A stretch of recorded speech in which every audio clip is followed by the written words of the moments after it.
Hello, this is Adam. This is my sketchbook presentation. Not sketchbook presentation, but the sketchbook flip through. But before I do that, I want to do a little bit of explanation of my what if world. So the concept of my what if world is what if my drawings came to life. I explored this topic before in fall quarter of 2020. This is I decided to take a different approach to it. Instead of having my drawings come to life out of a zine, I decided to come out, come to life in the sense of like drug experimentation. So, um, I I've been watching a lot of podcasts about MK Ultra, and I learned that the FBI basically um, started to do experimentations with LSD to see if they could find ways to use psychoactive drugs to do brainwashing or any other like interrogation techniques. So I thought, given that my drawings are from 2D, I thought it would be interesting if um, if I center my world around a drug infused trip where my drawings would come to life from 2D objects. So that's just kind of like the basic, breakdown of that. And then, so I'll just get into the technology aspect of my world. So the technology and engineering, my world, it's most of the technology is in the sequence. So the second half of the video, and in that scene, you see a guillotine and like a kind of like a human scanner type thing. Um, since my the title of my video is Ego Death. I wanted to have my main character go through this experience and then, in a sense, die at the end. Um, so I thought it would be appropriate to have his drawings come to life, only to kill him in the end through means of the guillotine. So it cuts off his head at the end. I thought that was like the easiest way to show people, to kind of like play along with the theme of ego death. Um, so that's why I decided to use a guillotine in my scene, as well as the printer, the human printer. I wanted to make a way to show how my drawings come to life in the trip.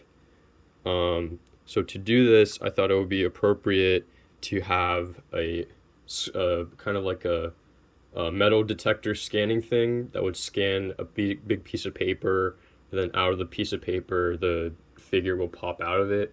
Originally, I wanted to have a big bucket of filled with well, not human blood per se, but like some sort of like liquid, that will get poured over the pieces of paper, which would make these drawings come out to the world and become alive. But given the time that I had this quarter, I decided to do a printer because it was faster to animate and it was less strenuous on my computer, and I thought it made sense to convey the message that these figures are actually made of paper, or they're coming from a 2D form of media. Um, so as you can see here, that's kind of like a quick sketch of like how I wanted it. It's kind of hard to see, but the idea is that this part of this little bar would go up and down and scan the paper, and then out of the paper, the person will pop out of it. So yeah, that's that. So the humanities, I already kind of explained it in the beginning, um, but basically these are just screenshots from Wikipedia on MK Ultra. So the CIA basically was doing experimentations on people, through prostitution rings, to see the uses of LSD in interrogations. These people had no idea that they were getting experimented on. So, my point. So by using this real life event, I wanted to. I thought it would be appropriate to kind of give my story a little bit more edge to it, you know. So yeah, in the video, in the opening scene, it introduces the insane asylum that my figure is in, the main character is in, and the institute. It says the Gottlieb Psychological Institute, and that's this guy. He basically ran the program, and he was overseer of the project. So I thought it would be interesting to incorporate his name into the title of the facility to kind of allude that this facility is meant for drug experimentation, and so that's kind of like the world that my agent is in. So again, with the key concepts: drug experimentation, LSD, brainwashing, and mind control. Although the drug that my agent takes in my video isn't necessarily LSD because it's just in a pill form, I thought it would be interesting to basically reference the drug, since I thought that would be an interesting way to convey how my drawings come to life. So yeah. Okay, moving on.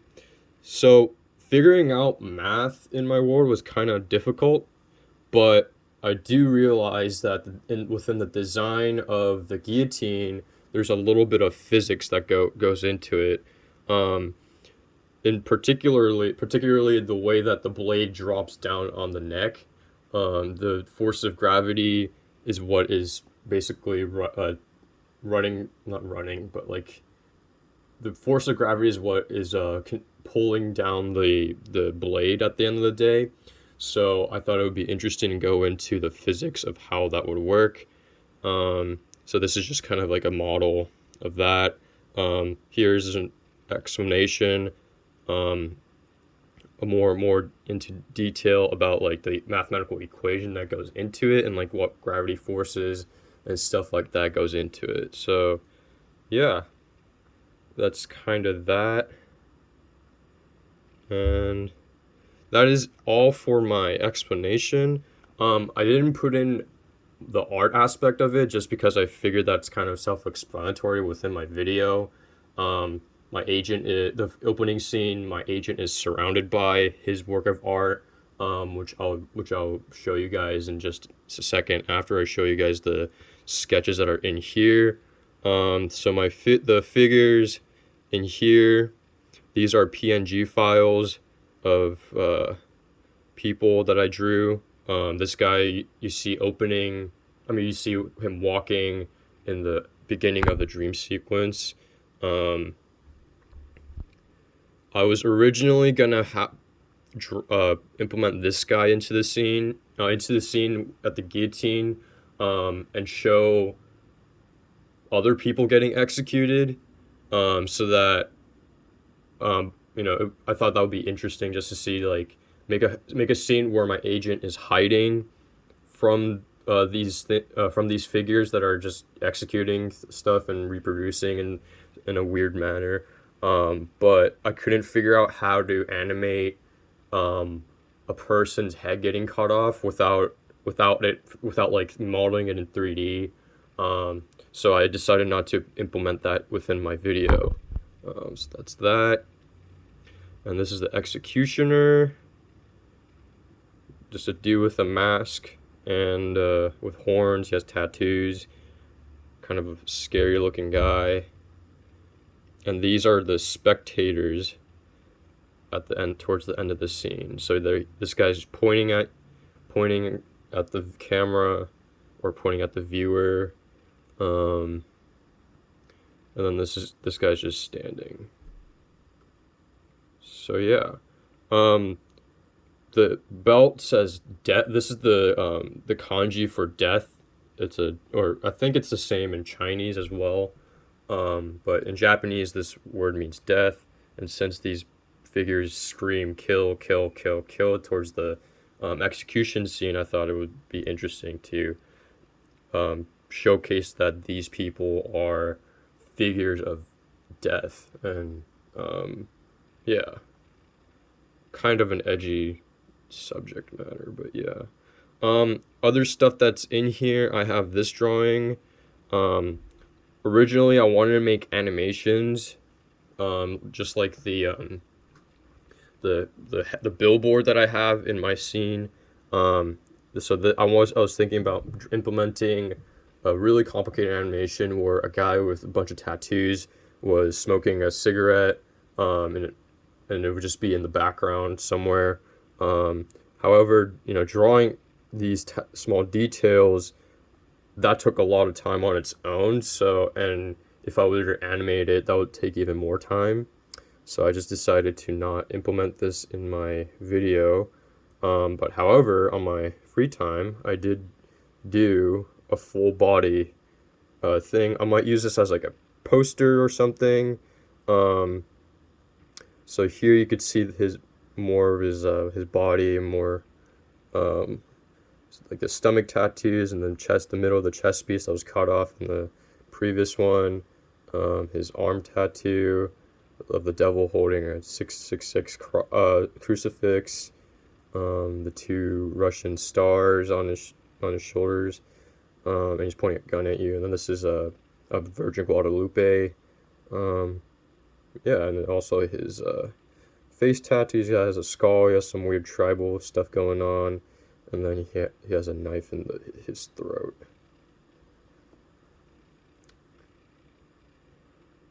So these are like the animation panels for the billboard scene. I had to try out different versions of it to see what would work.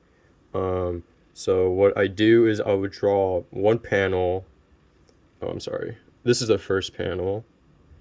Um, the iPad is amazing to just do simple animations with, because basically you could just draw one thing, copy the layer, paste it into other, edit that, and then uh, merge the layers, copy the layer, paste it to a different file, etc., etc. And at the end, you get this animation.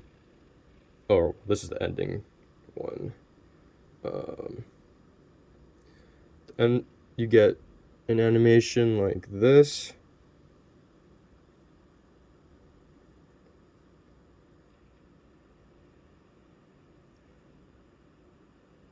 So yeah, so one issue I did have in animating or transferring animations from my iPad to my Blender video is that the Blender doesn't accept GIF files, so you have to convert this into an MP4, and then use the video. But however, MP4, I had some trouble figuring out how to make the animation so that it repeats over and over again. But in the end, I figured it out, so I think that was good. This is another animation panel that I made, that I wanted to use for my video, but didn't make it. Um, just a guy getting his throat cut or stabbed in. So yeah. The reason why this one didn't go in because I ran out of time. That's one thing. Another is like I didn't know how to put this image into the world, or I couldn't really figure out like a good scene that would show this. But basically, this is like the way that I planned out the motion of the knife. So, and you can see like it's just a bunch of copied and edited layers of the hand that I fixed and stuff. And this is like the background of the animation. Although you don't really see the background, I just like to make it as detailed as possible.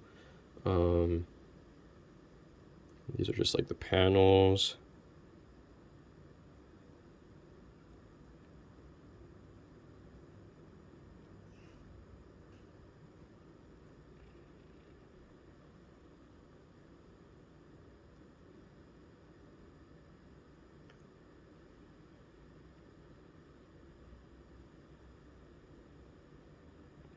And yeah. Um, And this is just like the testing of the animation. So without the background, which looks pretty cool on its own. It reminds me of like one of those graffiti, like those name tags that you see on like when people that says like "Hello, my name is" or something. I kind of like modeled the design of the background like that. So with the two graphics on the top and the bottom. Um, so yeah, so that's that. These ones, so these are PNG files that I made from a Mindboard that I made last quarter. I decided to color them in, so that it makes the image pop more. And yeah, I like how these came out. So this one.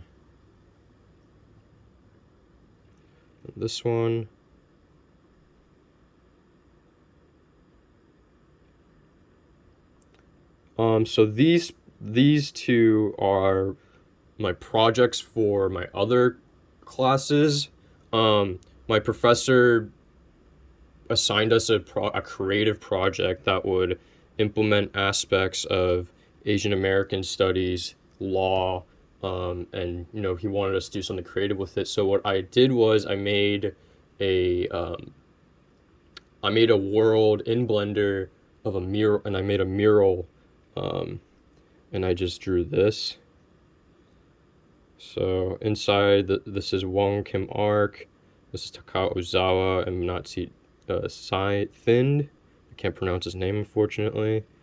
Um, but these people were basically, just to summarize it, they were questioned of their citizenship by um, the the Supreme Court and also the Border Patrol.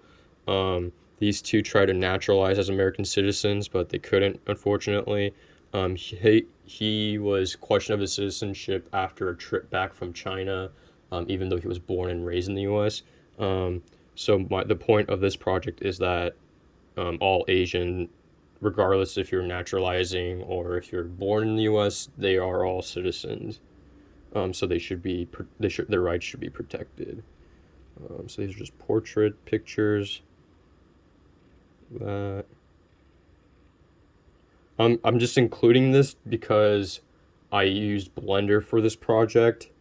Um, so I thought, for the sake of this presentation, it's appropriate because it is part of like my creative process. These were the pictures of like the actual people in the mural. And this one, I didn't go as in depth with like the sketching, but this is the mirror design I made for Asian American 136, which centers around Asian American families. Particularly for this one, this mural design is centering around mixed race Asian American issues.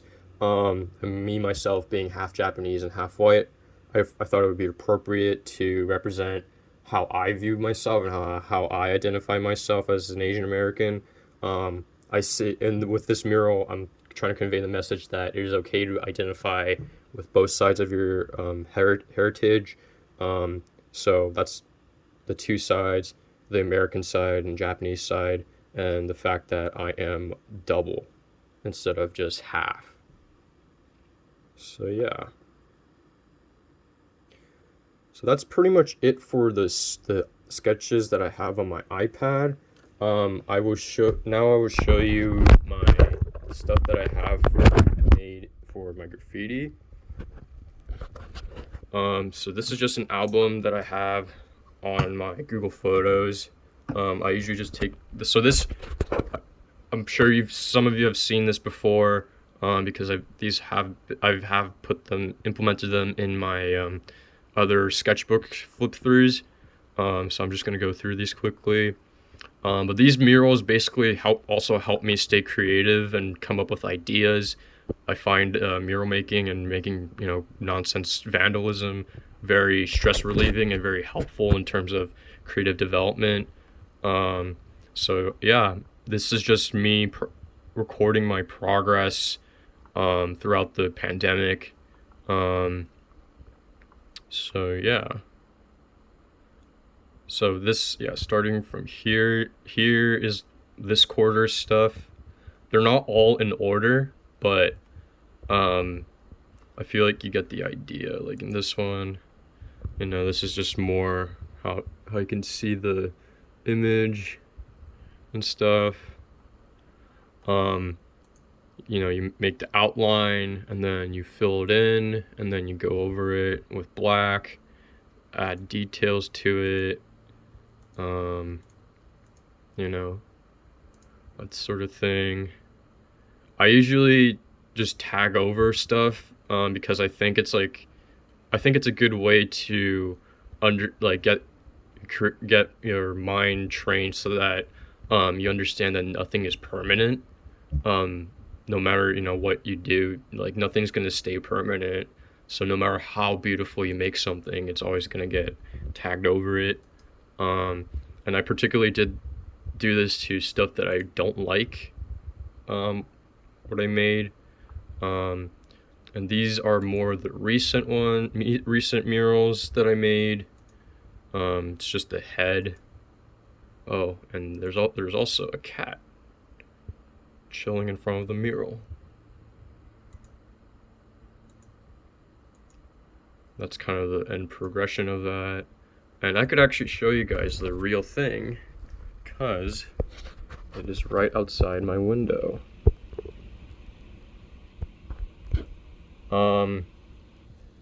And there's the cat right there. Yeah, that stray cat loves that spot near my back garage. But anyway, I like this mural, but my main issue that I have with it is just the number of collars that I gave him. I think in the near future, when summer kicks in more, I'm gonna go back in and fix that collar, and then it will probably stay up there for another few weeks before I paint it over with some other form of graffiti. So yeah. So I will show you guys the stuff I have in my room. Sorry. So I have been when I draw stuff, I usually like putting it in my room. I switched rooms during this quarter, so some of the stuff you may have seen before